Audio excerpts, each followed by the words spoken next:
Werewolves. Can they exist in space? Vampires can be added to any science fiction setting with very minor tweaks, but the werewolf, depending on which lore source you pull from and how your werewolf works, this is much harder. Let's talk about what makes a werewolf, the problems associated with adding them to a science fiction setting, and then we can talk about what to do about it. I don't think it's going out on a limb very much to say that people love stories about vampires and werewolves. It's why movies like Underworld exist.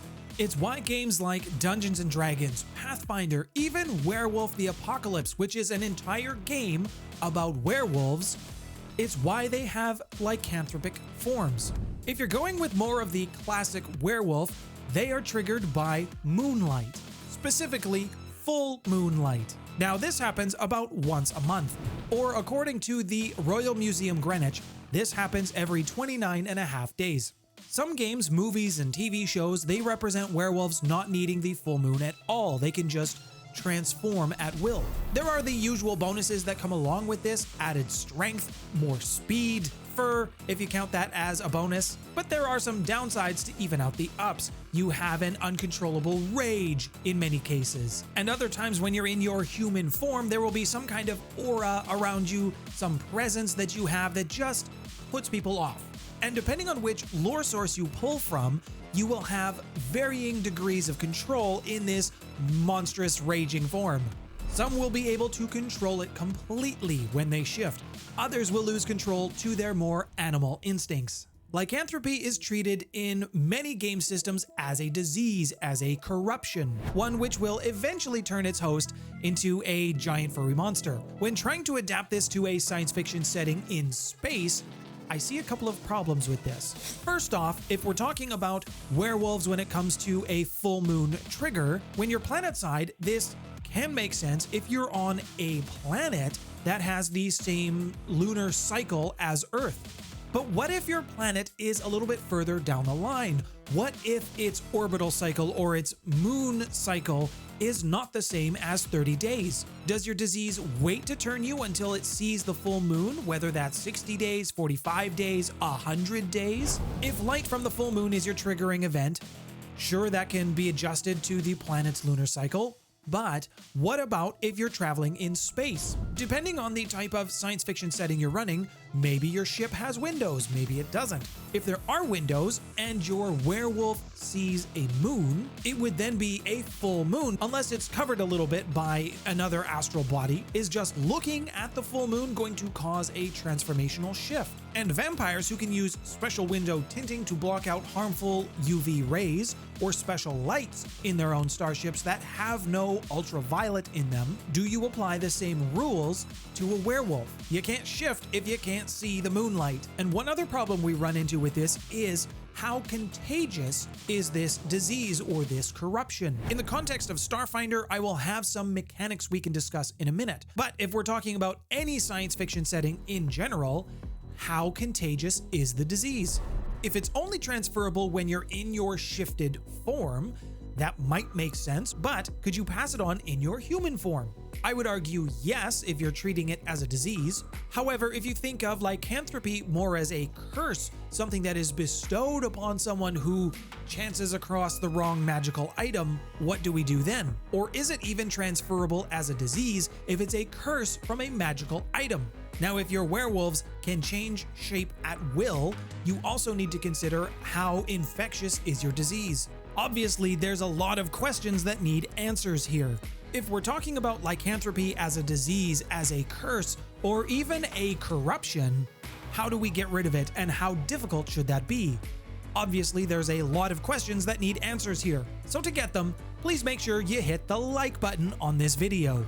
Now, as I mentioned, in the context of Starfinder, lycanthropy is considered a corruption. And the same goes for vampirism, and I've talked a little bit about vampires already in Starfinder. You can see them up here.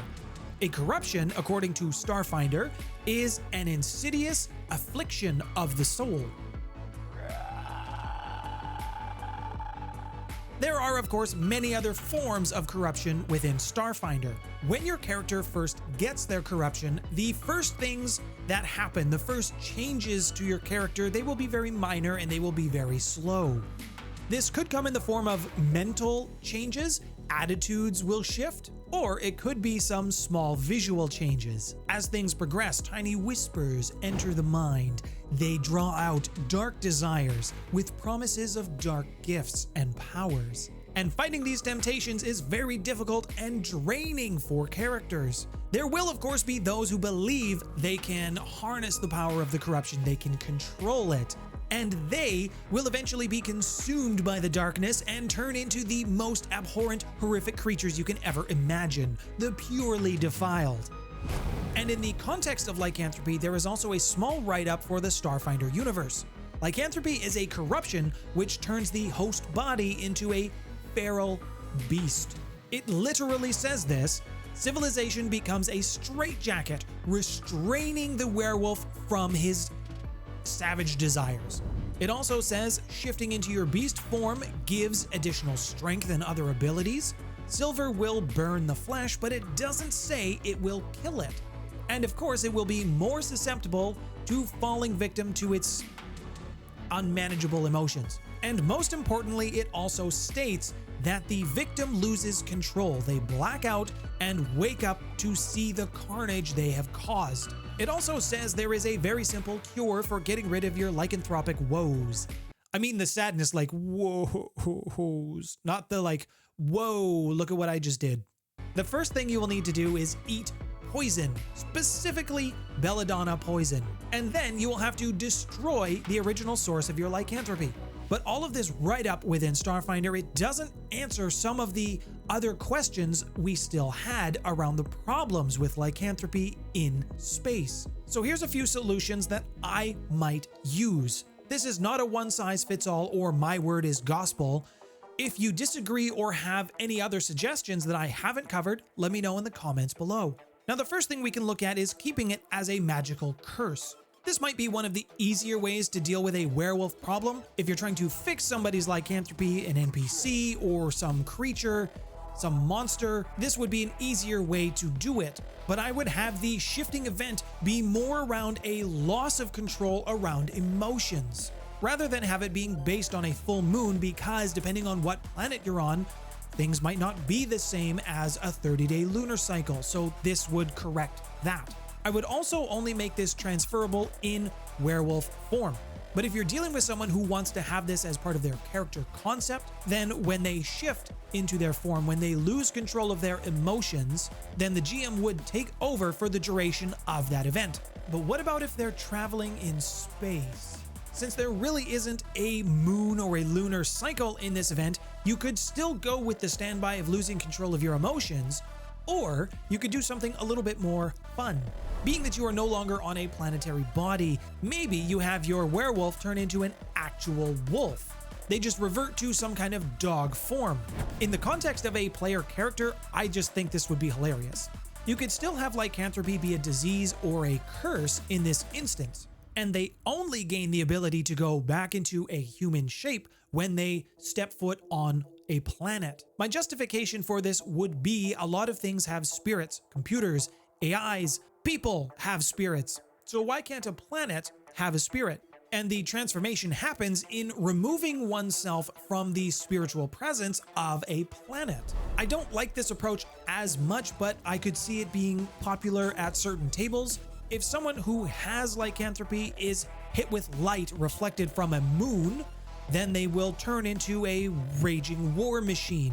You could do this. It's probably my least favorite of the options because it's so easily defeated by putting whoever it is into just a dark room. The other way you could go is if you are in space, you are in your werewolf form.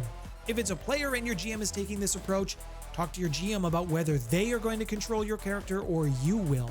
And in all of these cases, when it comes to time frame for when you can shift or not, if you're going the disease approach, I would probably keep a 30-day time frame on it, but I would associate it to the disease changing your body rather than a moon or lunar cycle. And I think of it more like this. The disease builds up in the body. It needs to release. It needs to get out somehow, and that is the culmination of transforming into a werewolf. And once this happens, the body has released what it needs to. The disease is still there, but it's still building up the werewolf toxins, as it were. Now, if you want a more lighthearted look at some werewolves, I have a video on the screen for you now, but if you'd like to learn more about Starfinder, click the playlist on your screen. Thank you to all of my patrons who continue to support me and the channel. Your support is greatly appreciated. My name's Nathaniel. Thanks for stopping by, everyone.